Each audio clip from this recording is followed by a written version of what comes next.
Chapter 11, Section 2 focuses specifically on arithmetic sequences. When the difference between successive terms of a sequence is a constant, so I'm constantly adding or subtracting the same amount, the sequence is called arithmetic. So it can be defined recursively as a sub 1 equals a, and then a sub n equals that previous term plus the difference, where a sub 1 equals a and d are both real numbers, and that number a is my first term, and the number d is my difference between it and each successive term. So let's use that definition, that recursive definition, to talk about these three sequences. We're supposed to show that each is arithmetic by listing the first term and identifying the common difference. Well, for this one, the first term is definitely 4, and I can see that each time I'm going down by 2, so my common difference then is a negative 2.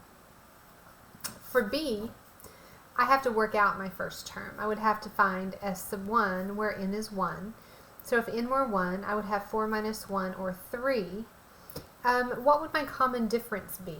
Well, to figure that out, I really need to look at n at s sub 2, which would be 8 minus 1 is 7.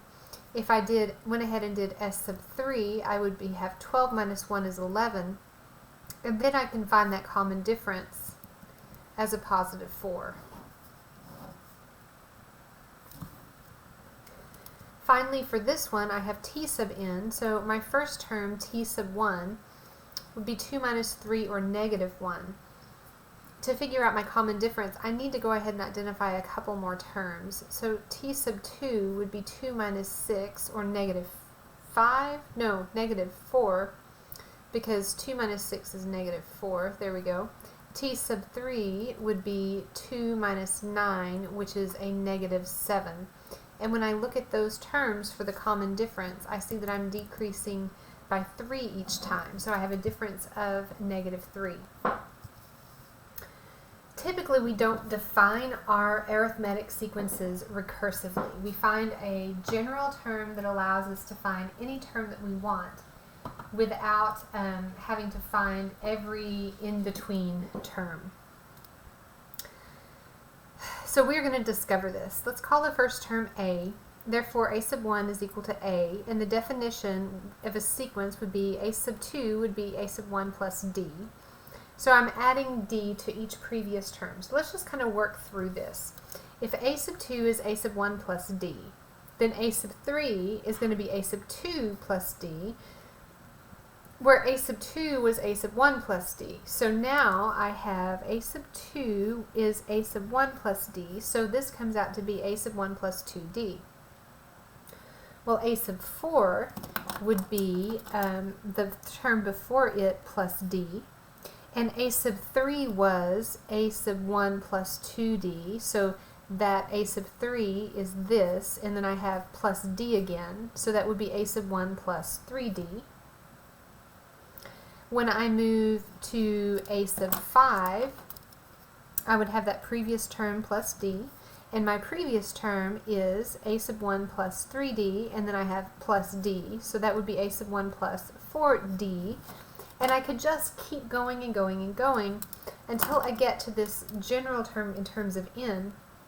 I have the term before that plus d, where the term before that would be the first term plus n minus 2 times d, and then I've got to add d again. If I simplify this, because that's kind of a mess, if I simplify this, that becomes a sub 1 plus n minus 1 in quantity times d. And that is generally what we use for our general term for our arithmetic sequence. Okay. Let's look at the next page. We're going to get that general term down again. So we have our first term plus n minus 1 times the common difference. So as long as we know how many terms we're interested in, or how many terms we have, which term we want, we can find any term of our arithmetic sequence. Example 2 tells us to find the 24th term of the arithmetic sequence -3036. Well, I see that my first term is -3, and I can tell that my common difference is a +3 because I'm adding 3 each time. With those facts, I can plug into this general term pattern so that a sub n is equal to my first term plus n minus 1 times that common difference. That gives me a sub n is equal to a -3 plus 3n minus 3, which simplifies to be 3n minus 6. Well, the other thing I'm asked to do is to find the 24th term. We definitely don't want a recursive definition for that. We want to find a sub 24. The simplest place to plug it in is right here, where I would have 3 times 24 minus 6, which gives me 66. Now, if I did plug it in here, still going to give me the same result. -3 plus, and then that would be 24 minus 1 times 3. Well, 24 minus 1 is 23 times 3. So that's a -3 plus 23 times 3 is a 69, and that gives me 66 as well. So it's a lot easier to go ahead and simplify the general term and then just use it, especially if you're going to be finding more than one term of the sequence. Okay, find the 6th term. Oh, no, not find. The 6th term of the arithmetic sequence is 26, and the 19th term is 78. So let's see what we can do with that. If we know that a sub 6 is 26, then we know that a sub 1 plus 6 minus 1 times d is 26. So a sub 1, and then this is plus 5d, is 26. And then we know my 19th term is 78. So that would be a sub 1 plus 19 minus 1d is 78. So that gives me a sub 1 plus 18d equals 78. So those are two pieces of information that help me out here. I can put those together to solve for d. Let's multiply this second one all by, let's keep things mostly positive. Let's multiply this one times a -1. So if I take a sub 1 plus 18d equals 78, and then I've multiplied this equation times a -1, that gives me a negative a sub 1 minus 5d is equal to a -26. And I add those together. My a sub 1s are going to add to 0. And what I'm left with is 13d equal to 52.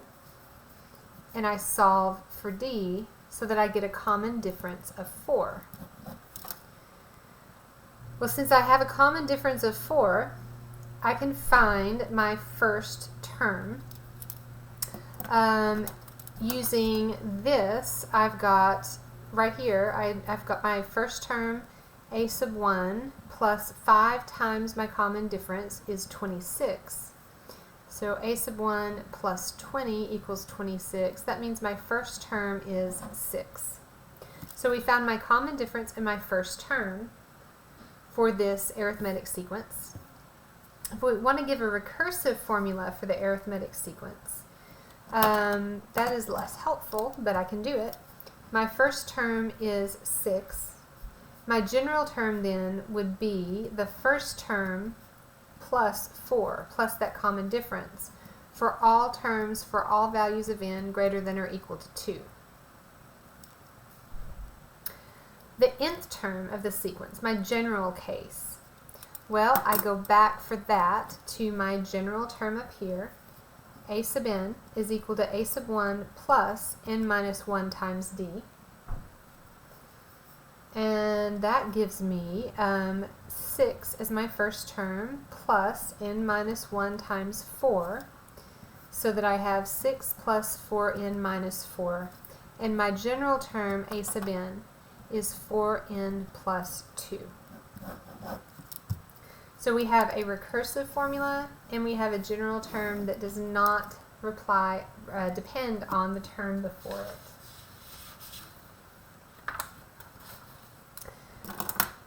Okay, now that we know how to find a formula for an arithmetic sequence, let's look at how to find the sum of the first n terms of that arithmetic sequence. If you talk about a series is just, a series is what we refer to as the sum of a sequence. I have a bad habit of using sequence and series completely interchangeably, but whenever you talk about series, you're implying that you're interested in a sum. Let a sub n be an arithmetic sequence with a first term a sub 1 and a common difference of d. In that case, the sum of those first n terms can be found in two different ways. The first way that we can find that sum is to take the first term plus k minus 1 times the d times the difference, which gives us n divided by 2 times 2 times the first term plus n minus 1 times d. Now, we don't use this very often, but don't forget it because you might see it in the homework assignments. Typically, we use the second method to find the sum of the first n terms of an arithmetic sequence. We take basically the average of the sum of the first and the last term multiplied by the number of terms. So if I average this, I would add the first and the last divided by 2 and then multiply by the number of terms. We just kind of rearrange how we write that. So this is the one we use the most, but this is also available, so we're not going to forget that it's there, even though this is the one that we're typically going to make use of. There is a proof for those in your book if you're interested in interested in it, but we're not going to cover it in our lecture. Okay, so last page of notes for this section. Find the sum of the first n terms of this sequence, 4n plus 2. So it didn't give me a number of terms, it just gave me a general term and told me, okay, what if, it doesn't matter if I choose to add up the first 5 terms or the first 50 terms or the first 217 terms. How could I do that? So we're still going to be in terms of n when we find this sum. My rule is the sum of the n terms is equal to, in this case, 4k plus 2, because that's my general term right there. So I've got n over 2 times the first term and the nth term. Well, I don't know, okay, let's do it this way. My first term, if n is 1, I've got 6. Right there, 4 times 1 plus 2 is 6. So my first term is 6. Well, what about my nth term? What if n is n? Well, if n is n, then I've got 4n plus 2. That would be the last term I'm interested in. So plus 4n plus 2. So my first term and my last term. Well, let's simplify in here. We have n over 2 times 4n plus 8. And I can factor out that common factor of 4 so that I have 4 times n over 2 times n plus 2, which gives me 2n times n plus 2 or 2 plus n. I should have n plus 2. So that is the sum. That represents the sum in general of however many terms of this sequence, of this series. For example, if I wanted to give you a number for n, let's say if I want to sum the first 100 terms, well then I have 2 times 100 times 100 plus 2. So 200 times 102 would be 20,400. So I could pick any number of terms to add up and plug it in there, and that's going to give me the sum. Okay, let's look at B. Let me kind of delineate that that was all from A. Let's look at B. Find the sum of the series where my first term is 52 So this is a sub 1, and this is going to be a sub n, and we don't know what n is because we don't know how many terms we have yet. We're going to have to do some work on that. We know we're going to use s sub n is equal to n over 2 times the first term plus the nth term. We need to know what that nth term is. So what is n? That's what we need to figure out. Well, my first term is 52. My first term is 52. What's my common difference? What am I adding each time? Well, my common difference is 5. So I know my general term for an arithmetic sequence is a sub n is equal to that first term plus n minus 1 times the common difference. So that gives me 52 minus 5. So I have 5n plus 47. That's my general term. And if my last term is 122, well then I can plug that in there and I can solve for n. So if I subtract 47, I get 75 is equal to 5n. So that means that 122 has to be my 15th term. So n is 15, and that allows me to finish filling in this equation. So the sum of the first 15 terms, that should be a 2 there, guys, sorry, is 15 over 2 times the first term was 52, and the last term I'm interested in is 122, and we figured out that 122 is my 15th term.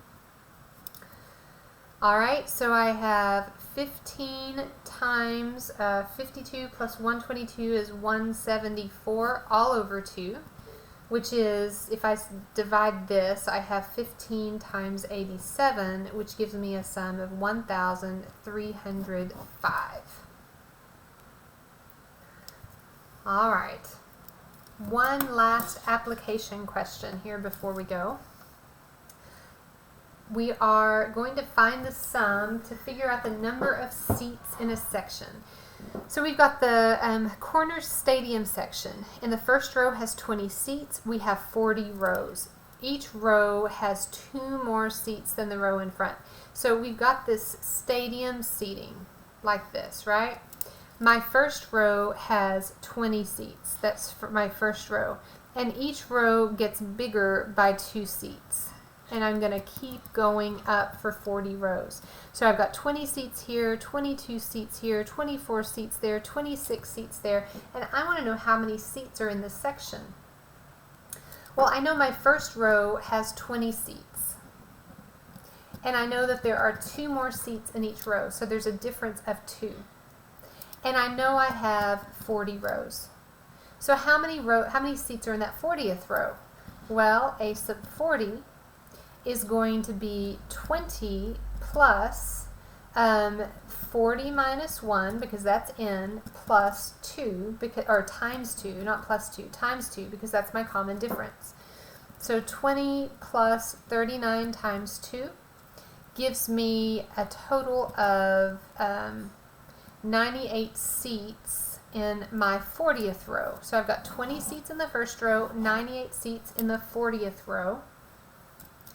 And I want a sum of the number of seats in those 40 rows.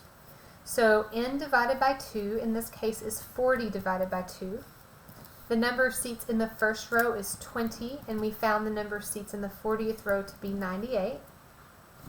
So I have 20 times 118, which gives me a total of 2,360 seats in that corner stadium section.